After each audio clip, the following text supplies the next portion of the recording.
What is up, fellow bench farmers? Welcome to your daily fantasy quickie.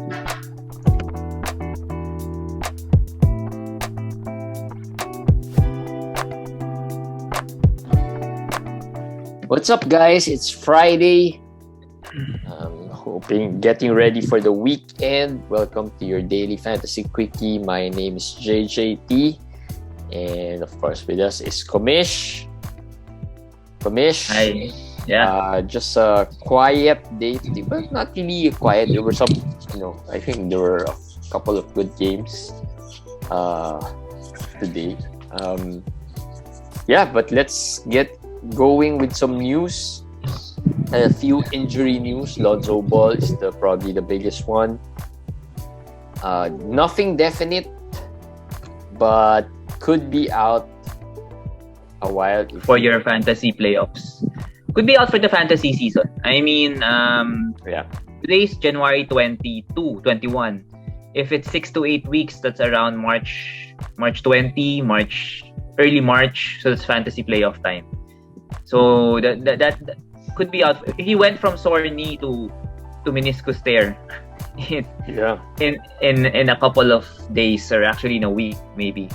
I have him. I know Jeremy also has him. I will probably hold because I have an IL spot available.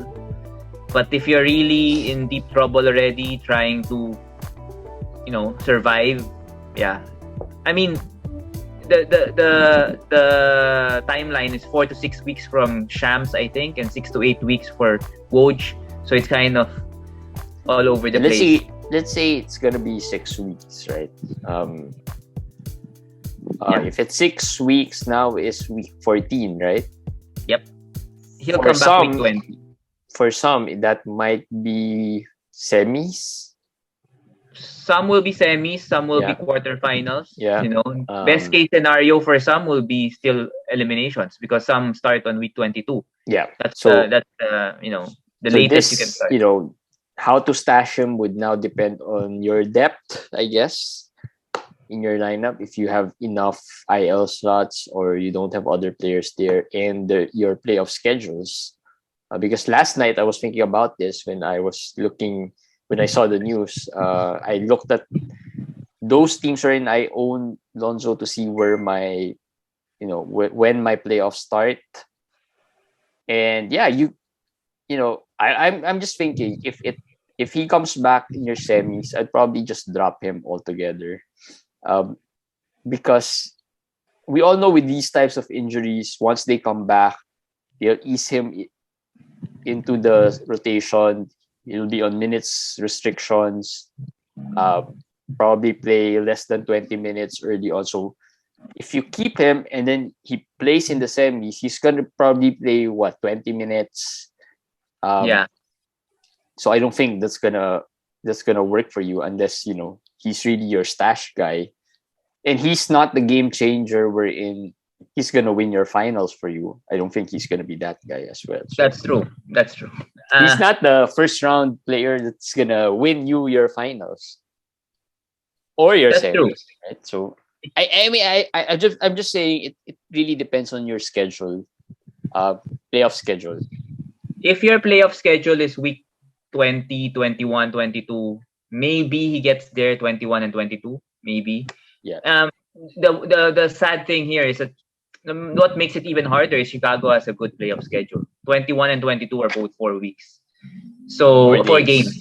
Yeah. So the 19 and 20 are the 3 games. 21, 22, 23 actually is 4 games for Chicago. So they have a pretty good playoff schedule. So that makes it even probably a harder thing to do to drop him.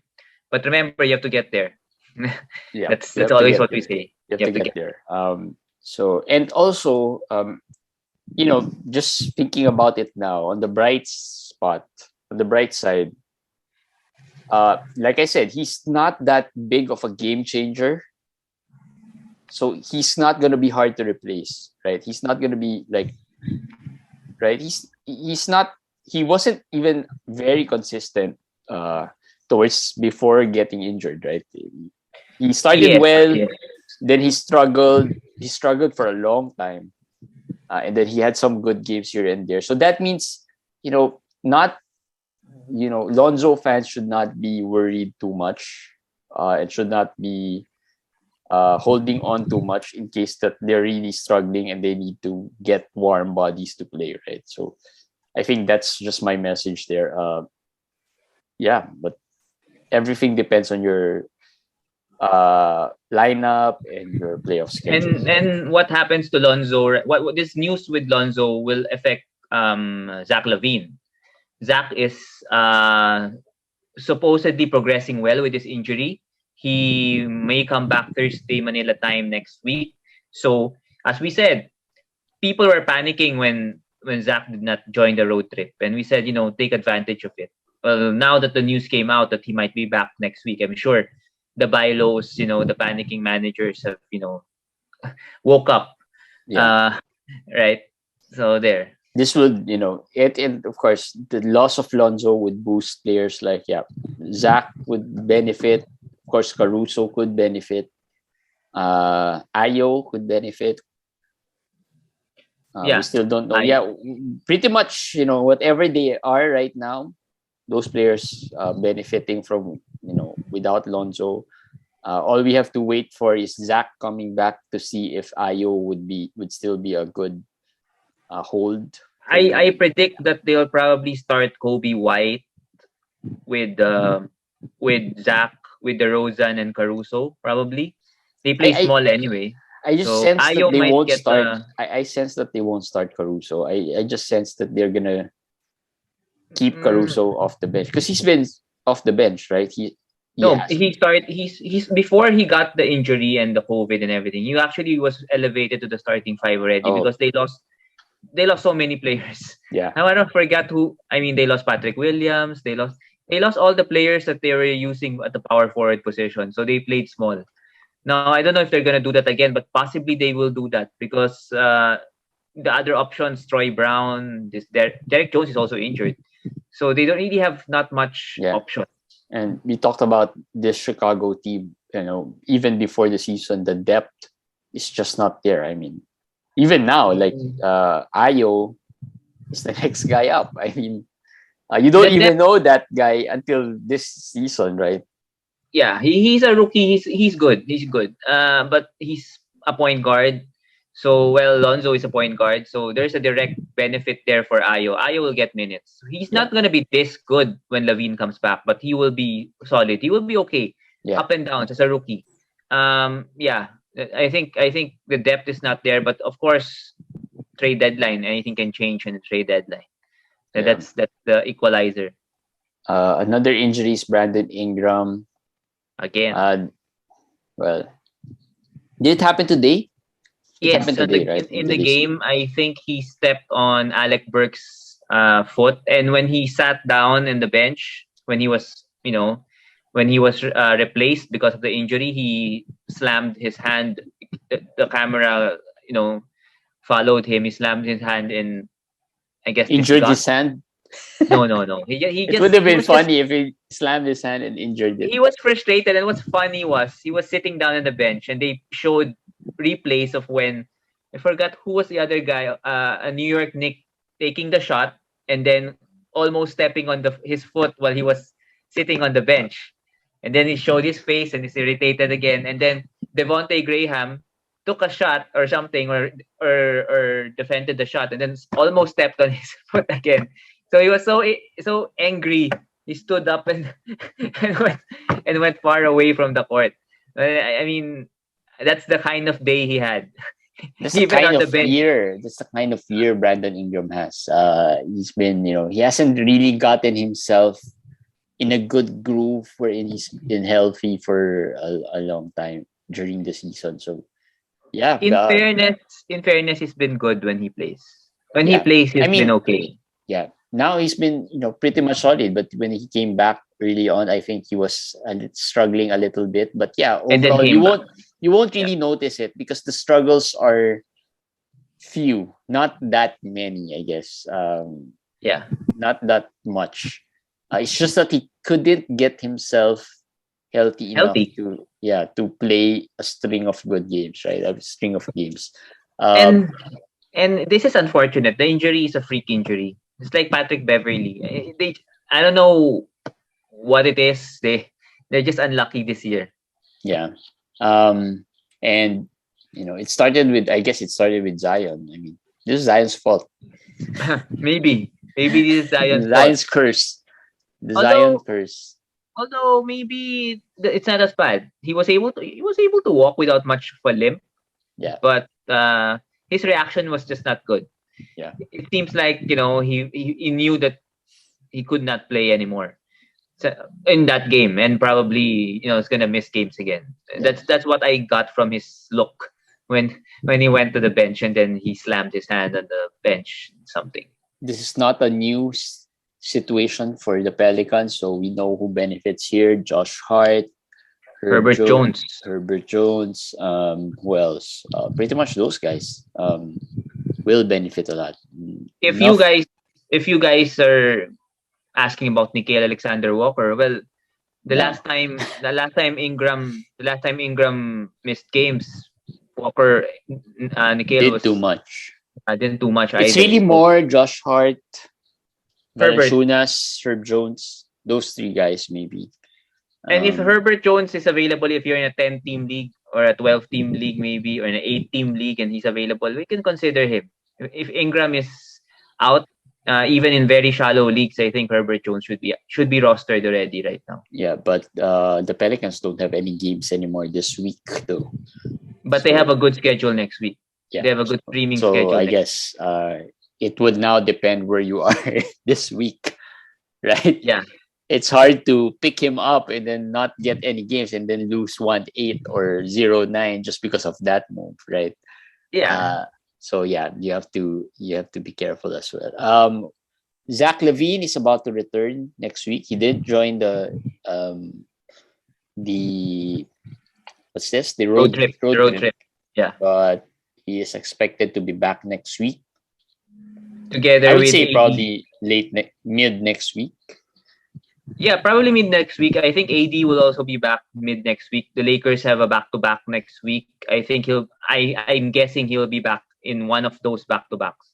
Yeah. I feel like the second half of that back-to-back he might come back. So there will be two very important players coming back next week. Major players. So at least there's good news there. Yeah. Ben Simmons. Well, no news. He's not yet traded. There have been lots of rumors. We never really know if it's true or not. But like I was telling Commission, some of our friends in a group chat, that I don't think Philly is really interested to trade him at this point. I just don't think they are. If the rumors have been true, right? Because we don't really know, right? Anyone could have flown out that rumor and it wasn't really, but yeah. If it's true, then I just feel like they're not really in a hurry to trade him. They wouldn't mind him not playing the whole season. Well, the new rumors with Ben comes from the interview that Daryl Morey gave to a radio show, where he said that actually, I'm sure a lot of our listeners are following some of the NBA pages in Facebook, and they will have those pictures with those words, some that we share also. They spin that interview into different things. He said a lot of things. Some sites said that yes, that's true. Daryl Morey did say that there is a deal that he likes from Sacramento. He did say that. But before he said that the chances of Ben Simmons getting traded in the trade deadline is less likely than likely. So it's more like the chances are less likely he gets traded than the chances that he will get traded. So he did say that also. So he said a lot of things. Daryl Morey said a lot of things. And for me, I do not really completely agree with Jeremy. I think the way Joel Embiid is playing right now, playing so well, MVP level, if they're not going to trade Ben Simmons, they're going to waste 1 year of the prime of Joel Embiid. So, we don't know. They don't know how long the body of Embiid can last. So they really have to go for it. And I think I sense from the interview of Morey that he understands that. He did say that. He said that you always Embiid is carrying the team. I mean, to playoff levels. So it's up to him to find him some help. So that I feel he will be traded. I still feel he will be traded. The only reason why I felt like you're not intent to trading him, maybe it goes beyond Morey at this point. Of course, that I'm not sure. I'm just speculating and thinking from the perspective of the owners that this is, a demand that's gonna be tricky, right? Just because it's a demand of a player who is not on expiring contract and doesn't really have leverage. Yes. Yeah, but again, that's just me thinking or giving out a reason on why they haven't really traded him yet. But the problem with that is that they haven't been fining him. They haven't been fining him. They've been paying his salary. I think it would work better if they just stopped giving him his salary. That would be the punishment that would really hit Ben Simmons. But I just feel that it's not the owners, it's Daryl Morey. Daryl Morey is the one. He is holding back also. He has this dream of James Harden in Philadelphia. That's why I said, maybe he has an agreement with Harden that we don't know. But the Sacramento offer for me is really, really good already. And if that offer happens, it's gonna shake the fantasy landscape. Yeah. A lot. Yeah. A lot. Yeah. So Simmons, and if there's one team to send Simmons to punish him, Sacramento would really be a great place, right? Yeah. for him to be punished. All right, those are the news for today. Let's talk about some buy players, or let's start with summary players. Julius Randle. Kumish is worried about Julius Randle. Well, he has a lot of Julius Randle, I think. I don't have a lot. I have two, but I really need him in those two. Is too much Julius Randle. Yeah. The way he's performing. I had the same draft positions in those both leagues, and it always comes down to him. And I was really hesitating on drafting him, but I did not follow my gut feel. I still drafted him. And well, here we are. I'm worried because as I told Jeremy off the air, I feel like this is like a volcano that's about to explode. He was booed. He had the issue with the fans where he did the thumbs down thing, and then he was booed very loudly every time. And a while ago, even more loud booing. And then the fans have been chanting Obi Toppin's name. This is New York. This is Madison Square Garden. It can be brutal. And then the game of Randle is not really, I don't know, it's not something that you can root for when he's not playing well. It's irritating to watch, frustrating to watch. Yeah, well, I just sense Tibbs. Do you think he will be benched? Nope, he won't. He won't be benched. That's for sure. I think there's a higher likelihood that Thibodeau would be fired. I don't think so. It's just a second year of Thibodeau. It's too early, I think. It's a trend for Thibodeau. Yeah, but not this early. Right? How many teams has he lasted? He lasted, well, in Minnesota, in Chicago. In fairness to him, he lasted a couple of seasons. I think. It's been almost a couple of seasons now. No, it's just the second season for him. Yeah, right. It's the second season. He will at least reach the third season, I think.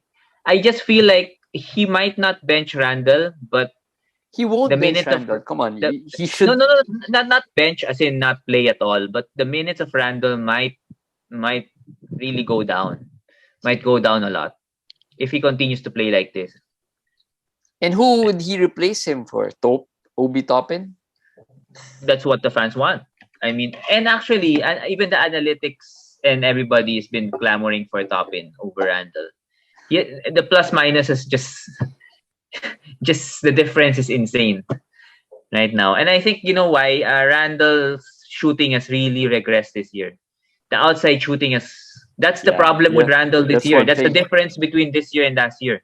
This year, because he's not shooting the ball well, the opponent's defense has been just giving him the shot or letting him go 1-on-1 from the perimeter, and it's not good. It's He not good. is Not good he offense. is the definition of a player that fooled fantasy managers this year. Yeah, that's true. I agree. Who are the other guys that were drafted too high? Michael Porter Jr. Leads that list. De'Aaron Fox. De'Aaron Fox leads that. Is another guy. So he is one of those guys. I mean, last year he was great because he was what, 7th round, 6th round, right. This year, he's been bad because he was 3rd round. I mean, if you picked him 7th round, I don't think anyone would be complaining as much. Yes.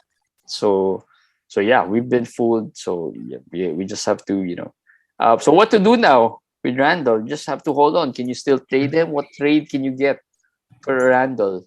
In fairness to Randle, there were games that he was been okay. He was in our. He was good the last game, I think. Yeah. He's in our feel good. Couple of times also. He's in a worry and feel good. Overall, I mean, the last game, I think if not the last game, the one before that, he was really good. I think he had 5 stocks. There.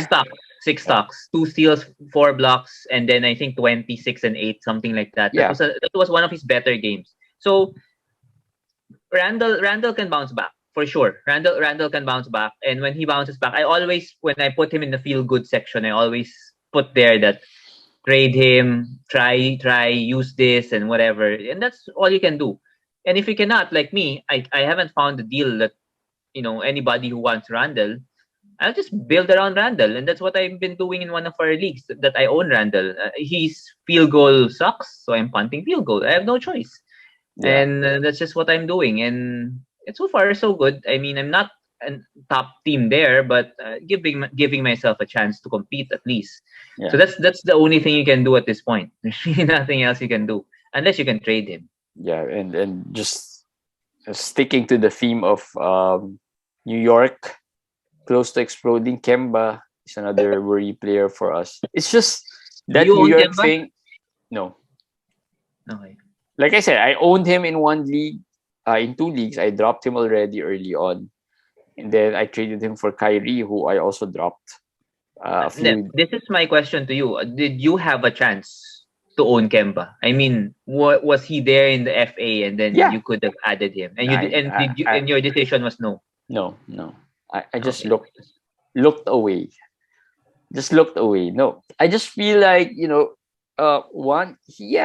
probably play. He'll get minutes, but the sign already was there. The fact that Tibbs said that he's not gonna put him in a rotation for a certain period of time, that's just a red flag for me. I mean, anytime he can do that. He's not that he's not important enough that they need to play him. So, plus, Alec Burks, given the minutes and the role that Kemba's playing, if he's plays that role, he's been playing better. So, I'd rather have Alec Burks if he's given that role, right? So, me too. I have 2 or 3 leagues where he was available. Even after the good game he had, the 19-point game, that same game where Randle had 6 stocks, Kemba had a good game, so I could have added him. I was tempted to add him because I felt like it's a gamble, but it's a free agent ad anyway. I could just drop him in anytime, but I did not. And I feel like I'm agreeing with Jeremy. Kemba will have good games, but after the good game comes bad game, and then back-to-backs probably won't play, and then he'll have sore knee and have this and that. It's a waste of a move. So I did not add him. And my perception there of New York, more than from fantasy terms, it's a problem with Tibbs. I mean, I just don't like the way he uses the players, and that's why particularly Kemba, I guess, and the guards there. I think the only, Randle is the staple there, and maybe you'll probably be holding on to Mitch Robinson because it's going to be hard to get centers, right? And maybe Fournier, borderline, right? Those 3 guys. I don't even put Fournier then. I will At say least RJ he's had Barrett. more better games than Kemba, right? I mean, Yeah, but I'll have RJ Barrett there. oh Fournier yeah, is RJ actually Barrett. I forgot about RJ Barrett. one of the guys that is another worthy player is Evan Fournier. And it's the same deal with Fournier and Kemba. Maybe he's better than Kemba, but he's not someone I would consider adding also. Yeah, yeah, but he's got some better games, and that's just my thinking. Yeah, That at some point he's gonna be owned for a longer period of time than maybe Kemba. You'll probably drop Kemba first over Fournier. But I will disagree with you on one thing. I don't hate Tibbs for fantasy purposes. If anything, I actually no, not the. I don't hate him. Not that I hate him. It's just that I feel that he's not, uh, you know, utilizing these players well enough. maybe Well I hate enough. Steve I mean, the Kerr. minutes will always be there. We know Fibs. He Yeah. gives the minutes. He can, But again, Randall's got minutes and he's not playing well. Yeah, that is true. That I agree. I mean, Fournier has gotten minutes and he hasn't played well. Kemba has had minutes. He hasn't played well. I mean, all of these guys has had minutes and they haven't if you really played well. So maybe it's the system that's not working for them. And if that's the problem, then it's on the yes, coach. yes, that one I That's agree. just my point. That one I agree. Tibbs, Nick Nurse, these guys are kind of the coaches that are the rotation of these coaches I like. Like Nick Nurse, Nick Nurse only plays 6 players. He only played 6 players the last game. So that's how tight his rotation is, and we like that in fantasy. We love that, and that is what Steve Kerr is not, and that's why Jordan Poole is one of our worry players. And today they were outside of Draymond, everybody's there. Otto Porter was not there. Okay, he rested. But outside of those two, everybody there. Poole ended up with 24 minutes, but that's because of overtime. It's just annoying. I was thinking of dropping him already even before this game. I just decided against it. Just thought give him another game, but yeah, it was worse. But it was 1 out of 8.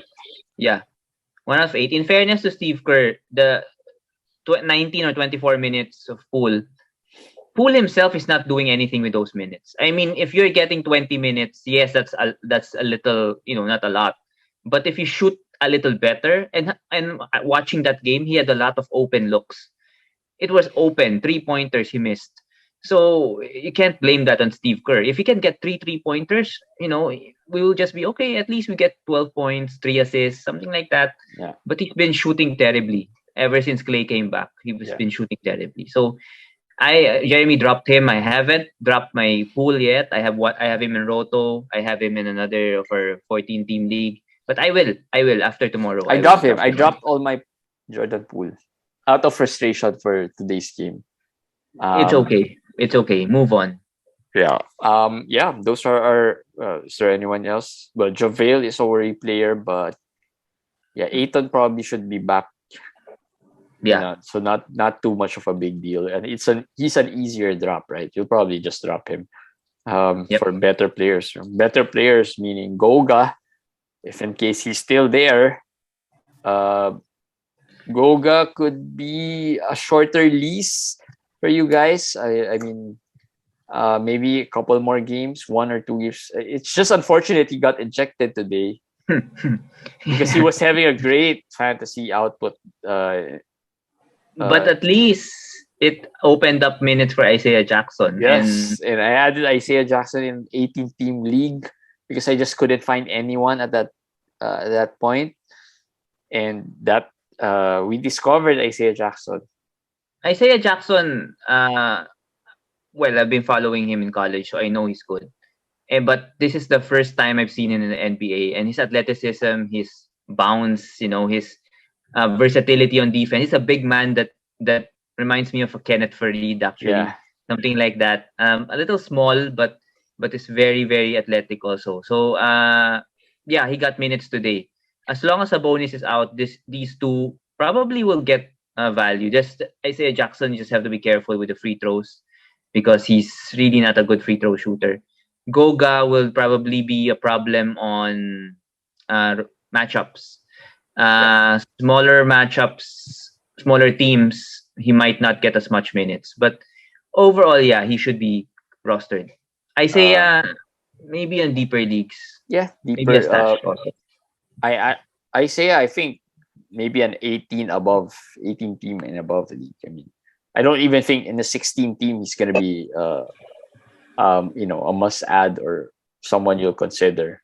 No, because we expect Sabonis to come back. Yeah, So if that's Sabonis one. will not come back anymore, And I'll there's add also Jackson. in a 16 team there'll be a lot more that's I've seen some John Conchar in a 16 team league, right? I Yeah. mean, there's a lot more players who would be probably be a better add there. Justin Holiday, a lot of these are Pacers guys, just because there's really, well, for one, you don't really know who's gonna be taking over games, right? I mean, no Levert today, no Brogdon, no But Sabonis, right? it was a back to back, so I expect Brogdon and Levert to To play play tomorrow. to play in their next game. And just a preview, week 15, Indiana does have a good schedule. They have a good streaming schedule. So they're the team I'm eyeing because Goga and Isaiah Jackson, if you own them, streaming wise also they're gonna have a good schedule. So you just keep them. And then these guys, I mean Justin Yeah, Holiday, I mean I mean, for Torrey me, Craig. over Goga and Isaiah, if these guys are available, Justin Holiday and Torrey Craig, I mean, Goga's value and Isaiah Jackson uh, relies on the availability of Sabonis. Yeah. So if next week Sabonis plays, then everyone loses. Well, Isaiah Jackson loses value. Goga maybe loses a bit of value, Yeah. but still could be rostered. Justin Holiday though and Torrey Craig could be players that, particularly Holiday. I mean, if there's anyone, Holiday. you should Yeah. add Holiday, among I think those. at this point he should be rostered already. He's had Torrey what, Craig, 3 good games now. So Holiday more than. Look at his. You'll be surprised. Look at his game log. again. You'll You'll be be surprised surprised with with his game Holiday. log. He at least 3 weeks already of good games for Holiday. So he should be rostered already. Torrey Craig has games where he's good, but he has a lot of games where he's bad. So just be careful with that. Yeah. So yeah. Those are some of our buy plays. And Jose Alvarado, I've been seeing this guy move up the ads list. Who he play for, I don't even know. I couldn't even remember because I'm passing. Who's this guy? He's been moving up the ranks with the ads. But Jose Alvarado actually is 5'10", a very small point guard. He plays for New Orleans. He's a cult hero in college. You can see these 5'10" guys, the Bareas, whatever. In college, they stayed on in college and they were good in college. But of course, nobody expected him to be good in the NBA. Yeah. But he has overtaken Thomas Satoransky for quite a while, maybe 2 weeks since 2 weeks ago for the backup role for point guard. And he's a guy who is very, very scrappy defender. He's a defender. And I put him here because he had a good game for one today. Number two is, if you need steals, he's the guy maybe. He has 10 steals the past 3 games, I think. So that's his specialty. That's his specialty. The shorter version of TJ McConnell. He's a guy that, if he fakes his Filipino passport, he will, nobody pass. He will pass. He will pass as a Filipino. He will pass. He's 5'9", 5'10", and he plays like a Filipino point guard. Those kinds of pesky small guards. But this is a very deep league. Yeah. Yes. Well, we only had 3 games this week today, so we had to go down there to the deeper. Yeah, so those are our buy players. Feel good. Who are we gonna talk about? Are we gonna talk about Chris Duarte? We were talking about Chris Duarte. Yeah, Chris Duarte. Let's continue with the Pacers. Commish dropped Duarte in the Dynasty League for Kuminga. Yeah, so and I lost it out on the waiver claim for Duarte. So I've talked to at least 2 followers who were going to drop Duarte just this morning before this game today, and I talked them out of it. I told them don't do it. I don't know why people are not yet respecting Duarte, but maybe it's tough to see the future where Brogdon is shut down, where Levert is traded. That's where his value is. This game today is good, but this game would be what Duarte will become post trade deadline if those trades happen. Yeah. So that's what? That's it. Who Duarte reminds me of? Who? Malcolm Brogdon when he was a rookie. Yeah, kind of like that. Not the young rookie, but just steady. Of course, the efficiency is not there probably because he shoots more, but he's a guy because of his age, you'll probably be more confident it's going to be more consistent than some of the guys who are younger. And his game today was impressive. He played with Kiefer Sykes, Torrey Craig, Brissett, Isaiah Jackson. He played with these guys. And you would think as a rookie who's, the only guy who really is part of the rotation playing, he would be, going wild, taking shots left and right. But he only had 16 shots today and controlled. He was controlled the whole game. He didn't force anything. They played within the system. And you can see why Rick Carlisle loves him because of how he plays. He plays, winning, smart basketball. So, yeah, just remember that. If he has bad games again after today, which is possible, because I think Brogdon and Devert will come back, so he might go to the bench again. So he might have 2 or 3 bad games again. Yeah. Just try to hold on until February 10 and see what happens there. That's just a few weeks from now, couple of weeks, 3 weeks from now. So, and again, Brogdon's not the healthiest guy out there. As evidence of this year, and Levert is another guy who's not as the healthiest, so he should get a lot of burns as well. And Mitch Robinson, we talked about him, had a double today. Mikal Bridges also played well. Chris Paul played really well today. I watched the game. It was a close game. It was a battle. They came from behind. So and that goes with what we're saying, right? If Chris Paul wants to do this, he can do this. If he wants to, if he wants to. If you watch the game, he can still shoot that ball with consistency and with efficiency. He can control the game. He can get 12, 13, 14 assists in his sleep.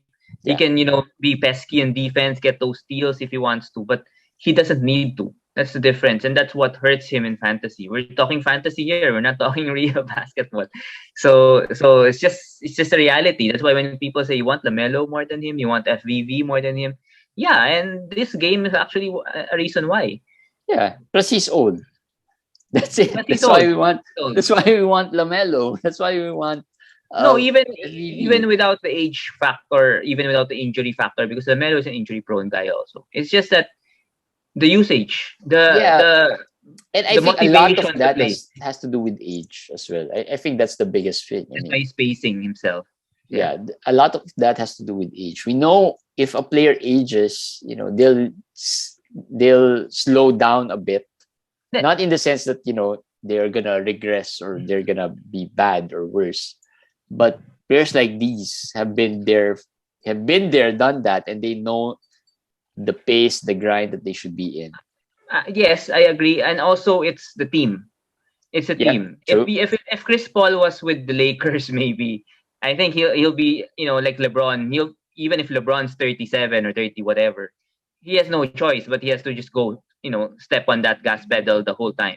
And with Chris Paul, number 1 team in the NBA, no motivation to do whatsoever. Overexert himself. So it's a team. He has to preserve himself as well. Yeah, because he knows this is a very good chance for him to win. Yeah. Remember he knows that this is the best chance for him to win. And last year was probably the best chance they had because they were in the finals. There's no really guarantee that they'll be back there this year. But at least this is the next best thing for him. And if they can just get there, and obviously he wants to be part of that. He wants to play. So I think that's the reason why he's preserving himself. But today was good. Steph was good. Thank you, Steph. So hopefully he can continue that in the next few games. All right. That's it for our quickie today. just 3 games. So tomorrow is a Saturday. There will be a lot more games tomorrow. We won't be able to do a Q&A because I personally can't go out late. I can't stay up late. But we'll see you again tomorrow, guys, for another daily fantasy quickie. Bye.